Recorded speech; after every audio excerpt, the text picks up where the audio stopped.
Hello, and welcome back to another episode of the 2020 podcast, Canada's #1 optometry podcast. I am your host, Dr. Harbir Sian. Thank you so much, as always, guys, for taking the time to be here, to learn and to grow.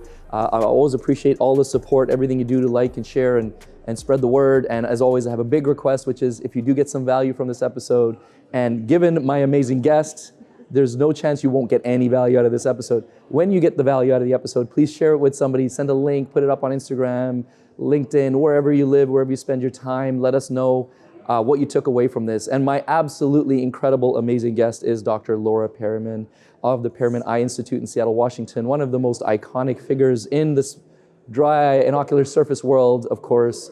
So happy to have you here, Dr. Periman. Thank you for taking the time. I know you're crazy busy. You got a million things going on. This is amazing. Thank you for the opportunity to have a chance to sit down and catch up a bit. Yes. I'm just remembering back. Congratulations to you on creating this incredibly valuable educational platform. It's an honor to be here, and I love watching your growth and success. I remember back when we were trying to do this Zoom style. And that's how long it's been since you were on. It's like it was probably in the thick of COVID or something. It was, and we were all trying to create meaning out of chaos. And here we are 6 years later, still trying to create meaning out of chaos. Still doing that. Doing a good job in some ways, maybe not so much others. That's where we're at, state of affairs. Absolutely. So you're here in Vancouver. Oh, by the way, a quick shout out to the BCDO for giving us the space here in the beautiful Park Hotel and Casino. Thank you for being here in Vancouver. By you being here, it certainly elevates this whole event. Having You're so kind. Really give BCDO so much credit for continuing to elevate and bringing speakers like yourself and others who are great in their own areas of expertise. So what have you been doing here? Tell us. I know you got a whole bunch of stuff going on. What's exciting for you right now? So many fun things. First of all, I also want to congratulate BCDOs for their growth. The last time I was at this meeting was 2014. Oh, that long ish. Ago. Okay. And it was when it was still at the Horticultural Center. I came and gave a sponsored lunch lecture. And I think that's when you and I first met. Oh, may have been. That long ago? It may have been Might be. Look at how much this meeting has grown and how they're able to bring together brilliant minds, industry, colleagues, and learn together. I really love that collaborative spirit and that continued growth. Yeah, it's fantastic. It's fantastic. So tell us, you know about all the things in ocular surface and dry eye. You have all the toys. You're the first to access these things and test them out and do your studies and all the stuff. What is the most exciting thing for you right now that you're doing at work? Wow, that's a big question.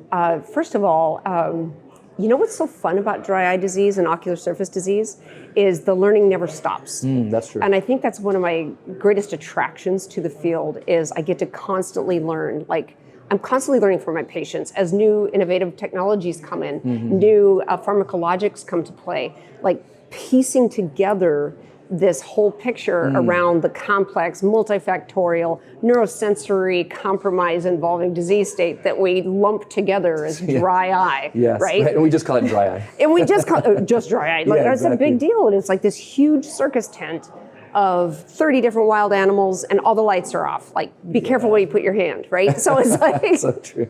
So it's this, I think that's one of the biggest things that I'm excited about is how I describe it to patients is dry eye disease has a safety net of therapeutic options, and there's still holes in that safety net. And that's what drives me is all right, here's somebody that isn't met by the tools that I have. Their needs are not met. How do I fill that gap? How do I close that hole so I have this surround sound support for my dry eye disease patients? So that's still my North Star. I love innovation. I'm a molecular biology dork. I just love science. I love understanding how things work.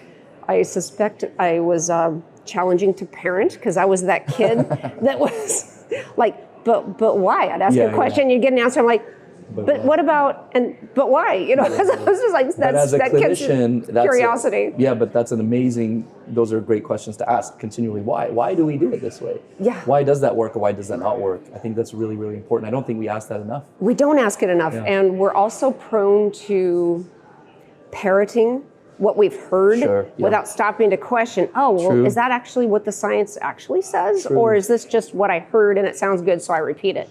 So I think there's an invitation to constantly grow, constantly explore, and that leads to the innovations which is a really long roundabout way of trying to answer your question. It's what the innovations are coming in. This is a podcast. There should not be a cut and dried yes or no answer. It should be long-winded, lots of information, layered answers. That's the way we want it. Perfect. That's what brings all the insight and the value to the person who's listening. We want something to be said here that triggers something in the mind of the person who's listening, that they say, oh, I didn't think of it that way. You can't get that with a yes. I love that approach, and that's exactly it. Like, how do you spark someone's curiosity, right? Because if you can do that as an educator, if you can spark somebody's curiosity and then they go and find the answer to that on their own, that knowledge is now theirs. Yeah, I love that. It's not something that was just handed down. I don't believe in that. I do believe in encouraging people of how to find the truth for themselves, how to find what's actually true and valid and scientific and clinically relevant, and not just guessing. You're sage. You're the dry eye sage. You're helping us find our own knowledge for our own benefit. You're not giving us the answer just written down. Sort of the teach a man to fish kind of analogy, right? It's exactly. Like, let me give you the tools, and now you can go about exploring yourself and how you can become your full, fulfill your potential. That's right. Yeah, and I think you're right. There's a lot of times it's like, here's written down, here's how you do it, end of story, and then we never explore beyond that. How can I become a better practitioner? How can I provide more creative solutions to my patients? So that's the type of stuff you are doing, which is very cool. It's so fun. I love it. So back to that innovation piece of the puzzle. I love innovations. I love scientific discovery. I love understanding how things work.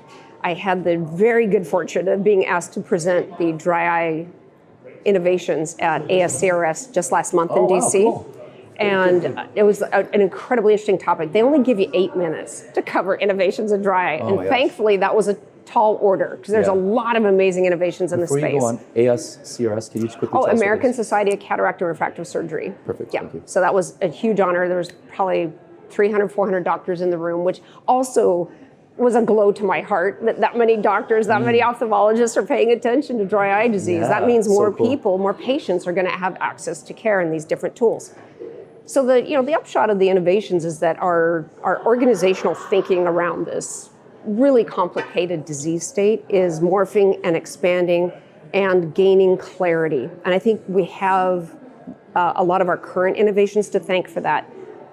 So not only are you aqueous, inflammation, evaporative, that's really small thinking. You got to start to expand the thinking to include neurosensory compromise, and that encompasses a lot: neurotrophic, neuropathic, chronic ocular surface pain,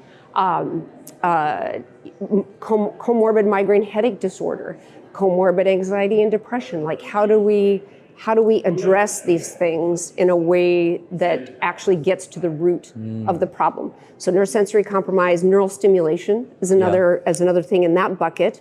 Then you've got your molecular innovations. We've got things in the pipeline that repair the anchoring fibrils of the epithelium.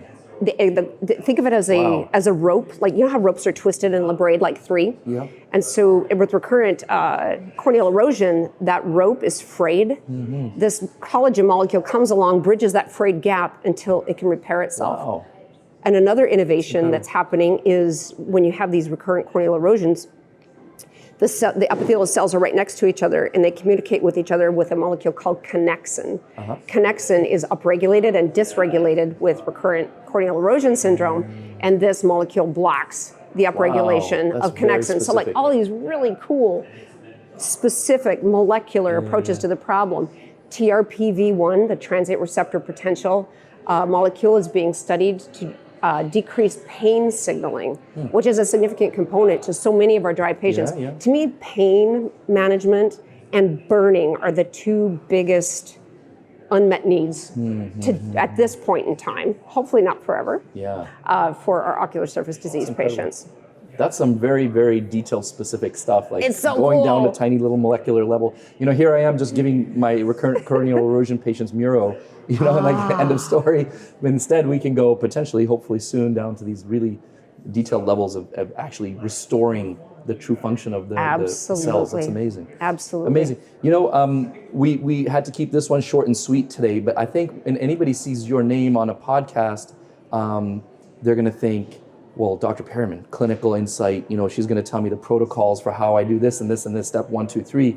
But what I love is actually we zoomed way out and we're giving a more holistic overview of, just the industry and the profession and helping us think a bit differently about it. I think that's actually really great. You're more than welcome to give us some clinical insights if you like, but I actually love that you're giving us this kind of step back and look at, what we're doing in optometry and in eye care in general. And that's how I'm teaching it these days. It's like identify the mechanistic buckets that are at play in your individual patient and pick out the right tool for the right job, whether it's Demodex, rosacea, staph blepharitis, or even seborrhea blepharitis. Maybe it's a dysbiosis problem of the ocular surface. We know Demodex gets worse when we use steroid drops after cataract surgery.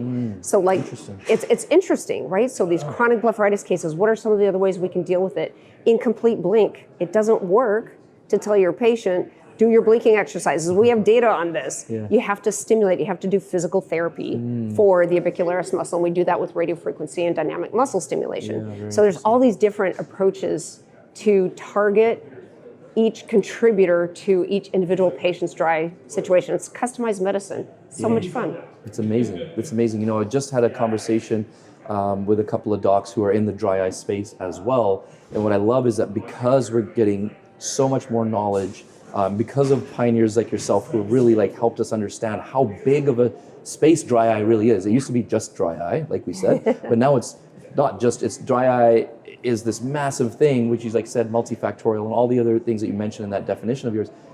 You can actually become a dedicated practitioner in this space. Yes. And really have a fulfilling career in that. I think that's very cool because it used to just be something we'd just dismiss. Here's an eye drop, see you later.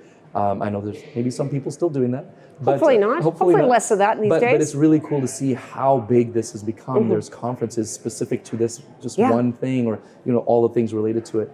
I love that you mentioned that the refractive surgery conference, and you were talking about innovations in ocular surface and dry eye. It's really cool to see how much refractive surgeons are now caring about the ocular surface. Yes. And it used to be, I had to try to convince my patient, we need to treat your dry eyes before your refractive surgery. Prepare for the wedding day. Yeah, exactly. And now it's well, the surgeon actually has recommended this, so the patient understands the value in it, and everybody's kind of working on the same team. So I'd love to see that, and I've asked surgeons about it too, and they say yes, very important. And they maybe don't quite understand the treatment modalities as well, but they say whatever you can do to improve the ocular surface, we're all for it. I'm really glad you brought that up. The dry eye management in the perioperative patient. So it's an we have data showing improvements in refractive outcomes, surgical accuracy, whether it's LASIK, whether it's cataract surgery, with all of our immunomodulators at this point, whether it's lifitegrast, cyclosporin as it's an emulsion or as a micellar formulation. We now have data that you can impact positively the patient's experience, their speed scores, their higher order aberrations postoperatively, their satisfaction, all these different elements, just starting 28 days ahead of surgery. Interesting. With one of these immunomodulator drops. Yes. Okay. And so there's data around all of these things. This is the work of my dear friend and excellent colleague, John Hovnesian in California. He's such a great clinician, scientist, fabulous surgeon, and he wants to answer these questions. But I think when we're presented with data like that, it makes it easier. It lowers the bar, the mental bar of entry for our colleagues to embrace it. It's like, well, we can get you much more ready in as little as 4 weeks, right? And have you have a better experience by treating the inflammation preoperatively. Yeah. So it also helps us question that old wisdom on immunomodulators take too long to work. Right. It's actually not true. We know it's not true. Right. So I think it's we're continuing to morph, we're continuing to evolve, and even old things that we used to think were dictum and truth, we're re-questioning and revisiting, particularly as we gain more knowledge and more tools to address these issues. Yeah, fantastic. And it's great that we are humble and honest enough that we are willing to revisit these things and change our perspective on things that were maybe the dogma or the prescribed way of doing things in the past. So very good. And it's thanks to you and others like yourself who are, like I said, pioneering and doing all the things and testing all the things and then coming back to us and saying, you should probably do it this way.